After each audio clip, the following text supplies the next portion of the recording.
दादी माँ, क्या आपने मुझे आवाज लगाई? हाँ गौरी, मैंने तुझे बुलाया है। तू जरा मुझे उठाकर बाहर ले चल। वहाँ मैं तेरी थोड़ी कुछ बैठे बैठे ही मदद कर दूंगी। अरे नहीं दादी माँ, आप आराम से लेटिए। आपकी तबीयत ठीक नहीं है। गौरी, मुझे तेरे लिए बहुत ज्यादा बुरा लगता है। तू भी क्या सोचती होगी? मैं अभागन तुझे शादी के बाद कोई सुख नहीं दे पाई। दादी माँ, आप बिल्कुल भी चिंता मत कीजिए। आपकी तबीयत वैसे भी ठीक नहीं है।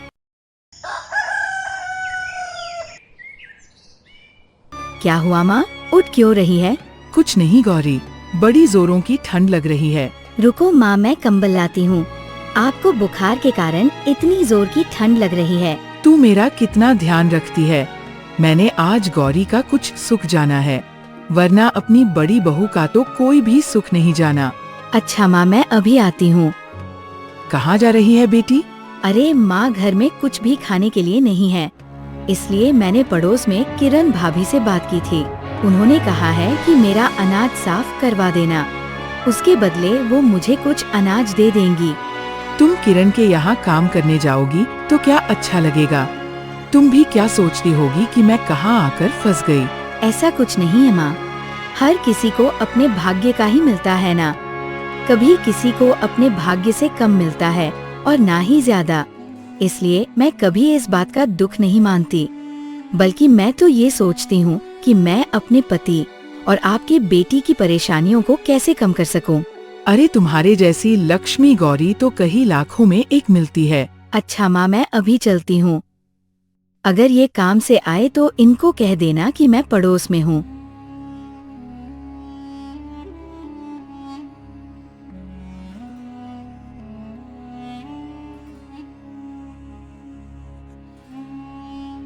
अरे आ गए आप? थक गए होंगे। थोड़ा सा दूध रखा है, आधा कप चाय बना देती हूँ, जिससे थोड़ी थकावट दूर हो जाएगी। अरे उसमें थोड़ा सा पानी डाल लेना, जिससे हम दोनों ही आधी आधी कप ही लेंगे। आपको मेरा बड़ा ही ख्याल रहता है। तब तक आप आ जाओ, दादी माँ के पास बैठो। उनकी तबीयत बिल्कुल भी ठीक नहीं है। तुम्हारा ख्याल इसलिए रहता है क्योंकि आज के जमाने में पति की परिस्थितियों को इतना समझने वाली बीवी ढूंढने से भी नहीं मिलती है। अच्छा आप जाओ, मैं चाय बना कर लाती हूँ। लीजिए दादी माँ, चाय पीजिए। आपको थोड़ा आराम मिलेगा, बुखार में आराम मिलेगा। ये रही आपकी चाय। और तुम्हारी चाय कहाँ है? आपने पी ली? यानी मैंने पी ली, बस यही मानी है। अरे ये भी कोई बात हुई क्या भला? अरे मैं आज किरण ताई के घर जब अनार साफ करने गई थी तो उन्होंने मुझे एक बढ़िया सी चाय पिलाई थी। अच्छा आप ये बताइए कि आपको कोई काम मिला कि नहीं? हाँ बेटा, मैं भी आज पूरे दिन ईश्वर से यही प्रार्थना कर रही थी कि मेरे आकाश बेटे को कोई अच्छा काम मिल जाए। अरे माँ, अब क्या बताऊँ मैं?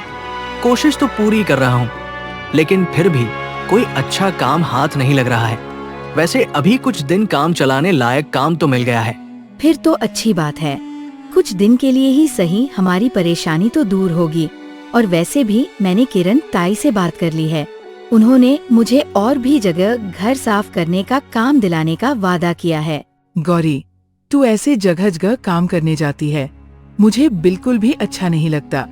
एक समय हुआ करता था जब मेरे घर में काम वाले हुआ करते थे, और आज मेरी गौरी कहीं काम करने जा रही है। इतना कहकर दादी माँ फूट फूट कर रोने लगती है। अरे माँ, तुम रोती क्यों हो? मैं हूं ना तुम्हारा बेटा। तू तो है मेरे लाल, लेकिन उसको भी तो मैंने ही जन्म दिया है। फिर वो कैसे इतना निकम्मा निकल गया कि अपने पिताजी के जाने के बाद अपने भाई माँ को भूलकर सब कुछ अकेले ही हड़प लिया। माँ तुम रो मत, तुमको वैसे ही बुखार आ रहा है अभी और तबीयत खराब हो जाएगी। तुम अब आराम से सो जाओ, मैं कल सुबह तुमसे बात करूंगा। आपने कुछ खाया ही नहीं, चलिए कुछ खा लीजिए। नहीं गौरी, मेरा कुछ भी खाने का मन नहीं है। आओ चलो हम दोनों अपनी झोपड़ी के बाहर बैठकर चांदनी रात में बैठकर आराम से बात करते हैं। ठीक है जी, मैं आती हूँ।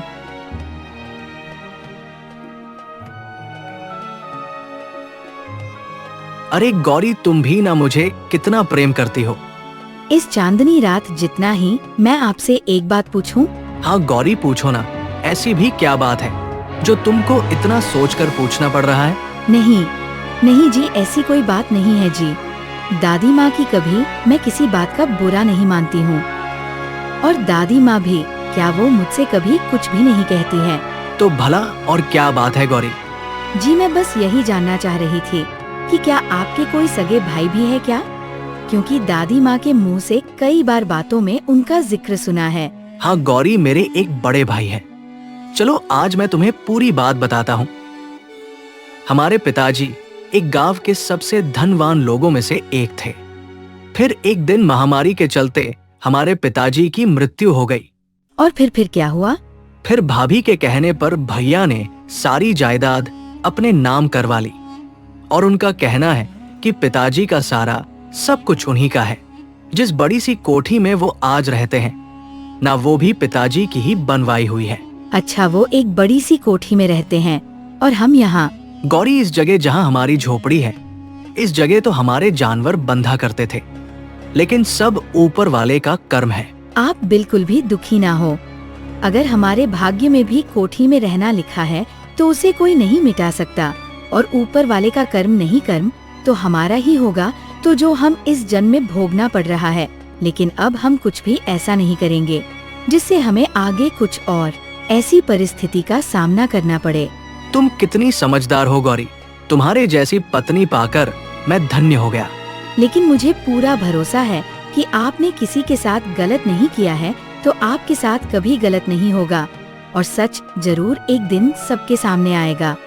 अरे यार, आज तो बहुत ही थोड़ी सब्जियां हैं, इन सब से क्या ही बनेगा। चलो मैं आटा गूंद कर रोटियां बना लेती हूँ। हम लोग प्याज भून कर नमक से खा लेंगे, और फिर आज जाकर किरण ताई से भी बाकी घरों के लिए बात करती हूँ, जिससे मैं और अनाज का घर ले सकूं। दादी माँ, लीजिए खाना खाइए। गौरी, मुझे तो जरा सी भी भूख नहीं है। अरे अगर आप ऐसे करेंगी तो बीमार हो जाएंगी। उठिए, खाना खाइए, फिर आपको दवा भी तो खानी है। गौरी, तुम मेरा इतना ख्याल रखती हो, लेकिन मैंने तो तुम्हें कभी कोई सुख नहीं दिया। मेरी बेटी, मेरी बड़ी बहू, जिसे मैं राजकुमारी की तरह रखा करती थी, उसने मुझे घर से निकालने से पहले एक भी बार नहीं सोचा। यह कहकर दादी माँ जोर जोर से रोने लगती है। फिर गौरी उन्हें अपने हाथ से खाना खिलाकर दवाई देती है, और किरण ताई के घर वो अपना काम करने के लिए चली जाती है।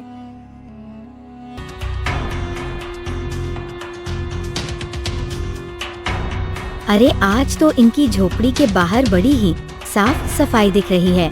इसका मतलब ये सही बात है कि आकाश कहीं से शादी कर लाया है, क्योंकि उस बुढ़िया से तो साफ सफाई होने से ना रही।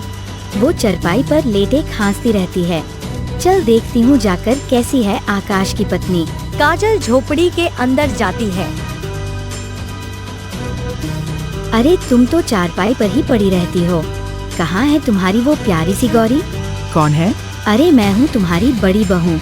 अरे तुम यहाँ क्यों आई हो? अब क्या और चाहिए तुम्हें? हमारा सब कुछ तो तुमने पहले से ही ले लिया है। हाँ, सब ले लिया है, और अब ये झोपड़ी भी लेने आई हूँ। ये भी हमारी ही है, 4 दिन में इसे भी खाली कर देना, समझी बुढ़िया? इतना कहकर काजल पैर पटकते हुए वहाँ से चली जाती है।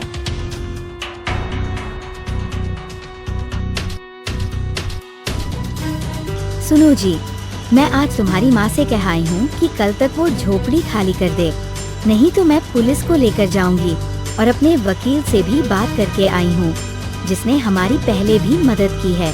क्या तुम आंखें फंस गई थी? अरे अब तो उन लोगों को चैन से जीने दो। काजल, आखिर तुम चाहती क्या हो? वो फूटी टूटी झोपड़ी पर भी अब तुम्हारी आंखें अटक गई है। कुछ तो शर्म करो। अरे वह झोपड़ी कितनी बड़ी है, उसके आगे पीछे की जगह देखो। आज जब मैं वहाँ से गुजरी तो वहाँ की साफ सफाई देखकर मेरा तो जी उस जगह पर आ गया था। और खुद की इतनी बड़ी कोठी तुमको रास नहीं आ रही क्या? पिताजी के जाने के बाद मुझे अपना फर्ज निभाना चाहिए था। मैं अपनी माँ का बड़ा बेटा और आकाश का बड़ा भाई था, लेकिन सिर्फ तुम्हारे कहने पर मैंने उनसे सब हड़प लिया। हाँ हाँ ठीक है, अब ज्यादा भाईचारे का दिखावा ना करो और कल ही जाकर देखो उन्होंने वो झोपड़ी खाली की या नहीं? अरे झोपड़ी के पीछे वाला भैंसों का तबेला हमने पहले ही उनसे हड़प लिया। मैं कुछ भी नहीं जानती, मुझे बस वो झोपड़ी वाली जमीन चाहिए। मैंने सोच लिया है, मैं उस जमीन पर बढ़िया डेयरी खोलूंगी और खूब सारा पैसा कमाऊंगी। वैसे भी पीछे की जमीन तो पहले से ही हमारी है। इधर गौरी अपने पड़ोसियों के यहाँ से अनाज साफ करके अपने घर आ जाती है। दादी माँ, क्या हुआ? आप ऐसे सिर पर हाथ रखकर क्यों बैठे हैं? मुझे ऐसा क्यों लग रहा है कि आपको किसी बात की चिंता सता रही है? गौरी के मुंह से यह सारी बातें सुनते ही देवी जोर जोर से रोने लगती है और पूरी बात गौरी को बताती है। आज तुम्हारे जाने के बाद तुम्हारी जेठानी यहाँ आई थी और कह कर गई है कि कल ये झोपड़ी खाली चाहिए उसे। क्या अब उनको ये भी चाहिए? हाँ बेटा, अब हम तीनों कहाँ जाएंगे? बस यही चिंता मुझे सताए जा रहे हैं। तो दादी माँ, हमारे पास कोई भी कागजात नहीं है ऐसे जिस पर ऐसे लिखा हो कि ये जमीन पिताजी ने दोनों भाइयों में आधी आधी बांटी है ना गौरी? एक संदूक था जिसमें तुम्हारे ससुर जी सारे कागजात रखते थे, लेकिन उनके गुजरते ही पता नहीं वो सारे कागज और संदूक कहाँ चला गया। अच्छा दादी माँ, आप घबराओ मत, अभी ये काम से आते ही होंगे। हम लोग बैठकर कुछ रास्ता जरूर निकालेंगे। तब तक मैं आपके लिए खाना बना देती हूँ, फिर आपको दवा भी तो खानी है। गौरी अपने पति और सास के लिए खाना बनाती है और तब तक आकाश भी काम से वापस आ जाता है। गौरी, गौरी, माँ, माँ। क्या हुआ जी? आज तो आप बड़े ही खुश लग रहे हैं, कोई खास बात है क्या? हाँ, आज मुझे बढ़िया काम मिल गया है और ठेकेदार ने कहा है कि काम पूरे 6 महीने तक चलेगा, इसलिए अब हमें 6 महीने तक के लिए कोई चिंता नहीं करनी है। अरे वाह, ये तो बहुत ही बढ़िया बात है। लेकिन ईश्वर हमारी परेशानियाँ कम ही नहीं कर रहा है, कुछ ना कुछ करके हमें परेशानियों के आगे डाल ही रहा है। क्या हुआ गौरी, तुम ऐसे क्यों कह रही हो? तुम्हारी भाभी आई थी और धमकी देकर गई है कि कल ही ये झोपड़ी खाली कर दो। हम कल ही पुलिस के पास चलेंगे और अपनी परेशानी बताएंगे। पुलिस भी उसी की होती है जिसकी जेब भारी होती है। भैया ने पहले भी पुलिस और वकील को पैसे देकर ऐसे ही सारी जमीन हड़प ली थी। पीछे जहां आज उनकी भैंसें बंधी हुई हैं, वो तबेला भी पहले हमारा ही था, जिसमें हम खेती करके कुछ सब्जियां उगा लेते थे। लेकिन जब भाभी ने देखा कि हम उससे कमाई कर रहे हैं तो वो भी। कोई बात नहीं, मुझे मेरे ईश्वर पर पूरा भरोसा है। आप जल्दी से हाथ मुंह धोकर खाना खा लीजिए, फिर कल सुबह आपको काम पर भी तो जाना है। हाँ गौरी, कल बिल्कुल भी देर नहीं होनी चाहिए, नहीं तो ठेकेदार बहुत नाराज होगा। अगले दिन सुबह सुबह फिर काजल का वकील गौरी के घर आता है। क्यों? अभी तक तुम लोगों ने अपना सामान उठाना शुरू नहीं किया? अरे निकलो यहाँ से जल्दी, नहीं तो कल ही पुलिस को लेकर आ जाऊंगा। जी, अभी मेरे पति काम पर गए हुए हैं, कल ही हम ये झोपड़ी खाली कर देंगे। फिर जैसे ही रात होती है, गौरी को पीछे के तबेले से बड़ी जोर जोर से रोने की आवाज आती है। अरे इतनी रात गए, ये कौन रो रहा है? कहीं इन्हें कोई तकलीफ तो नहीं है?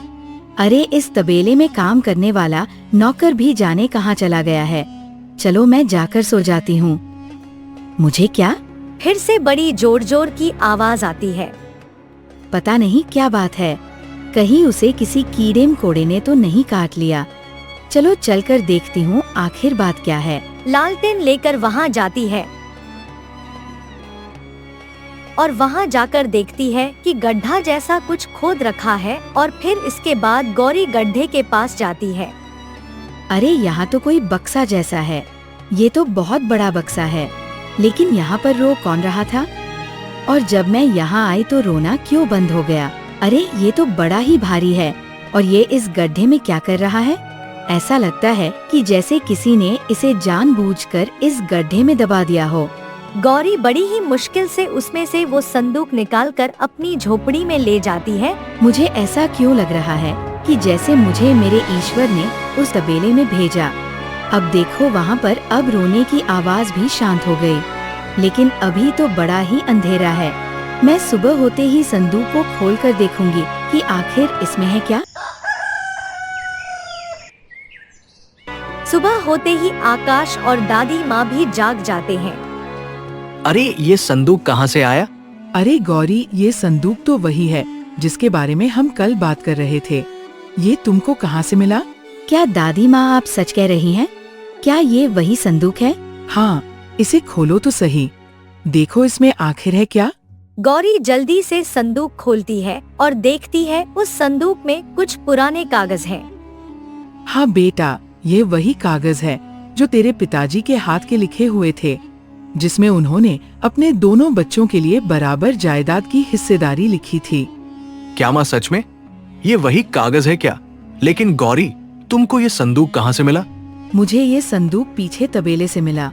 जब कल रात पीछे से बड़े ही जोर जोर से कोई रो रही थी, तो मुझे लगा कि कहीं वो किसी तकलीफ में ना हो, तो मैं उसे देखने गई और फिर मुझे ये संदूक वहाँ दिखाई दिया और मैं इसे उठा लाई। अब हमें पुलिस के पास चलना चाहिए सीधे। पहले फिर दिन चढ़ते ही पुलिस उनके घर आती है और साथ में काजल और नवीन भी आते हैं। उनके साथ में उनका वकील भी होता है। क्या हुआ? तुम दोनों ने इनका घर खाली क्यों नहीं किया अभी तक? अच्छा तो तू है वो नागिन, और इसकी जुबान तो देखो कितनी लंबी है। अरे सबूत की क्या जरूरत है, जब ससुर जी ने जाते जाते अपना सब कुछ अपने बड़े बेटे के नाम किया था। अच्छा तो छोटे बेटे को क्यों नहीं कुछ दिया? अरे छोटा बेटा तो नकारा था, वो जब कुछ करता ही नहीं था तो उसे क्या ही देते फिर। भाभी, आप कैसी बातें करती हैं? क्या आपको नहीं पता कि पिताजी के गुजरते समय मेरी उम्र ही कितनी थी?